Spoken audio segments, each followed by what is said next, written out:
We've got Coach Duane Wales here, third cousin. Love you, dude. Always love family. That's right. You better believe it. My grandmother and his grandmother were sisters. Two pretty ladies, absolutely. No doubt. We could go eat tea over at Aunt Oma's house. That was Aunt Oma made the best sweet tea around. So that's what my dad and them used to say when they were young. They'd go over to Aunt Oma's and eat tea.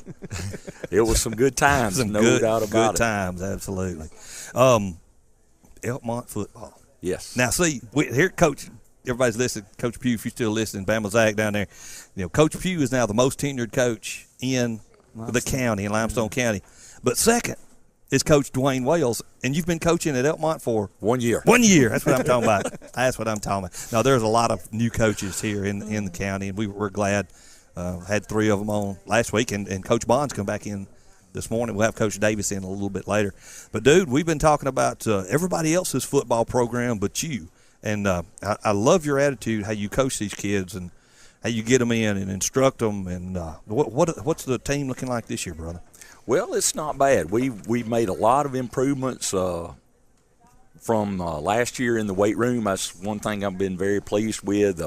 We just had a lift-a-thon on July the 31st. Lift-a-thon, that's new. Yes, for a fundraiser, and we get sponsors, for how much weight that we lift on the bench press and the squat and the power clean, and all of our numbers went up. Every kid awesome. shown improvement. Yeah. So I was very pleased. That's something that we just got to continue to work at Elkmont to continue to get stronger as we move up into Class 4A, and my kids are really buying into the weight room, and so I really like that. And so that's getting us off to a good start going into practice. We had a good first week of practice. We had to go inside Monday. Lightning was in the area, and of course we don't play around with that. So we went inside on Monday, but got outside the rest of the week. Even though there was some scattered rain around, we got in 4 straight days of being outside. So I was pleased with that. And awesome. Just tried to make sure we got off to a good start, getting practice with the energy level right like it needs to be and the focus like it needs to be. And so I was pleased. I thought we had a real good week. Now, 1 year into the program now, the kids should know your offense better, should know your defense better. Now, has that helped coming in, last year starting not brand new because they were still football players, but you're coming in with your offensive and defensive philosophies. Has that helped this year? Oh, yes. I mean, last year I did not have a spring practice.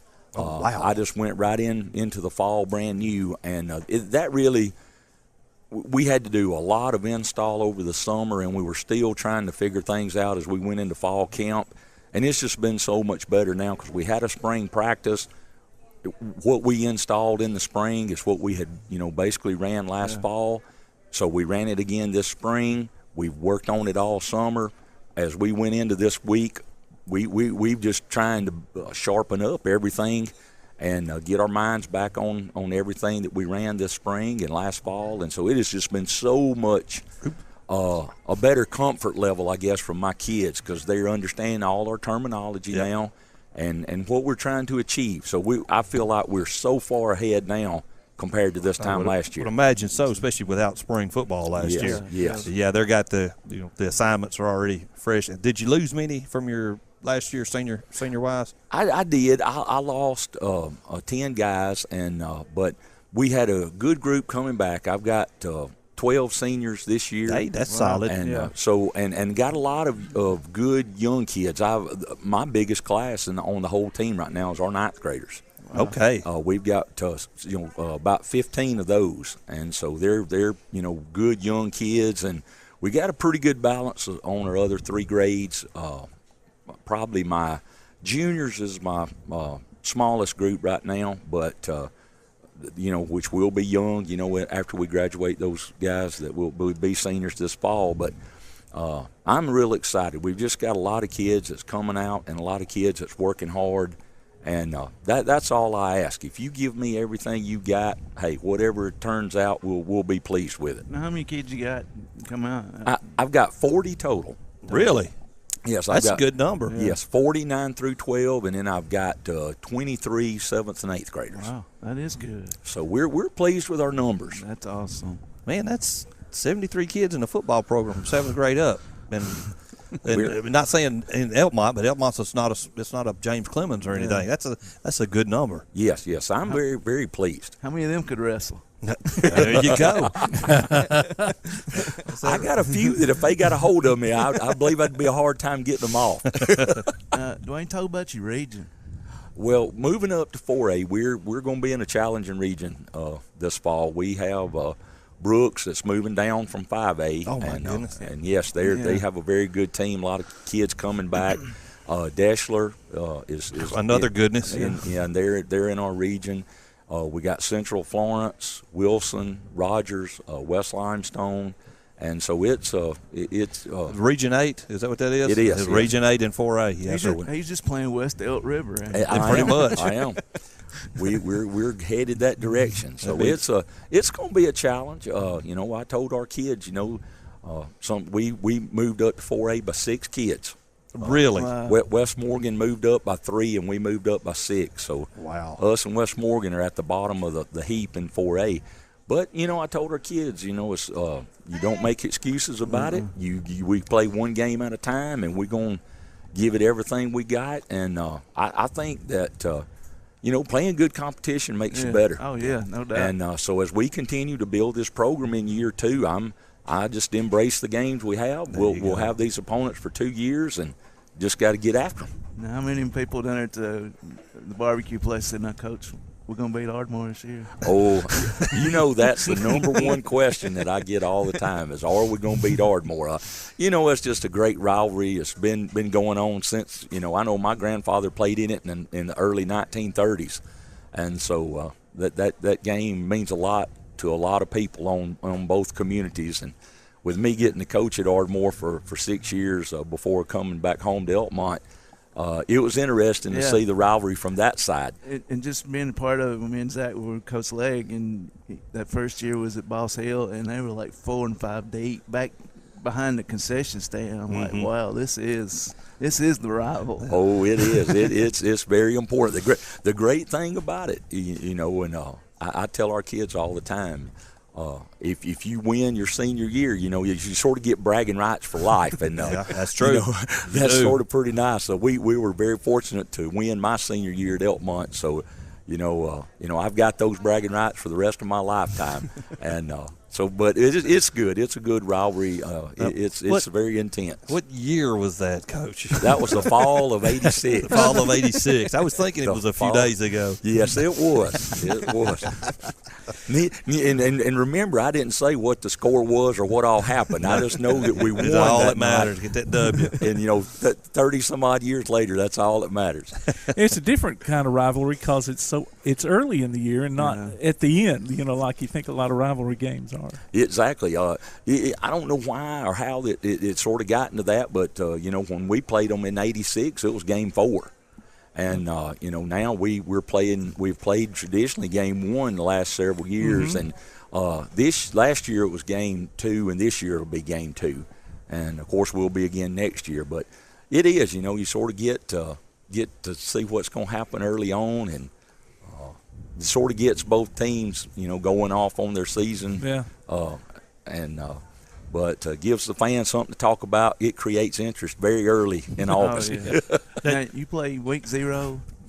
Yes, we open up with Clemens at Boss Hill Stadium week 0. And we're planning to be there to awesome. do that game. Great. So. Great. What's the date on that one? That's August 24th. August 24th. That's the Friday night, yes. Yep, Yeah. Friday night, 7 p.m. At Elkmont, and you're playing Clemens. That's correct. We look forward to having a big crowd that night. I think with Clements, having a new coach with Coach Parker, everybody in the Clements community is excited, and right. I know everybody at Elkmont, is excited about football season getting started. So we look forward to having a good crowd that night. Hope the weather's good, and we have a good football game against each other.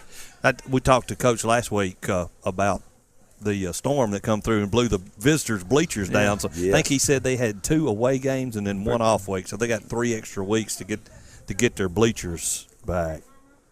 Yes, the afternoon that happened, my son Bryant coaches at Clements. Yes. And he had snapping some photos and sending to me, and I just couldn't believe, it was a nasty storm. Yes, had done that damage at Clements High. I mean, but I wish them luck. I hope they get everything fixed back up and ready for their season at home. I was going to ask if your boy was still coaching at Clemens. He is. We already sort of been at each other a little bit.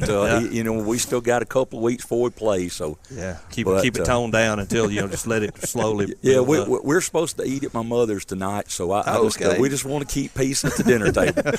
And I think that's a game that y'all have played them later in the season, I think. Yes, we had. When we got realigned this last year, Coach McCain, that was previously at Clements, he needed a away game, and I needed a home game, and I had week 0 open, and he had week 0 open, and so it just worked out real good. We just flip-flopped the game, and he said, hey, we'll just come – and we played at Elkmont last year. Well, that's right. Y'all are in different classifications now. So. Yeah. And he said, so we'll just come to Elkmont again if that's okay with you. And I said, hey, that's fine. And it helped, us get 5 home, 5 away, and it helped him do that too. So it worked out good for both of us. And now he's gone. Yep.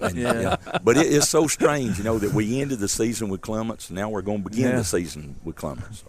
Well, you can get that family rivalry out of the way. Exactly. Concentrate on the rest of the season. It will be very good, actually, because Bryant and I can get that out of the way, and then he and I can just really enjoy talking football the rest of the season. Like it's at the end of the year, it won't affect Thanksgiving or Christmas. Exactly. Yeah. Believe it. Better believe one part or the other can have time to get over whatever happened. And Anna Grace, she was right in the middle of all of it. Come on, guys. That's exactly right. That's great. Well, Coach, we want to wish you the best, man, again, as always, and give your best to your parents for me. I appreciate it. I'll certainly do it. Tell Kim we said hello. Tell Kim, I'll do it. I appreciate it, guys. She listens. We enjoy the show. It's a good thing. I appreciate all y'all do. Hey, Donnie and Pam, in case y'all watching. Everything that you guys do for high school football in the county, we appreciate it. We're just glad to be able to help you guys out in any way we can. Hey, I'd like to say one other thing. We're going to host Meet the Devils at Boss Hill Stadium next Saturday night. Excellent. At 6 p.m. So if anybody can come out, and we'll introduce the football team, the cheerleaders, the band. So we're going to have Is that Saturday, you said? Or? Next Saturday night at 6 p.m. at Boss Hill Stadium. Meet the Devils. All right. So y'all get out and meet the Devils. That's it. What date is that? The 18th. That's be the 18th. Saturday night. Once again, I can't use my brain for math. Thank you very much, Tojo. Ladies and gentlemen, it's been a great interview with head coach Duane Wales of the Elkmont Red Devils. And we're going to toss it off to our sponsors. We'll be right back. You're listening to Applebee's Tailgate Talk on WKAC, the Big 1080.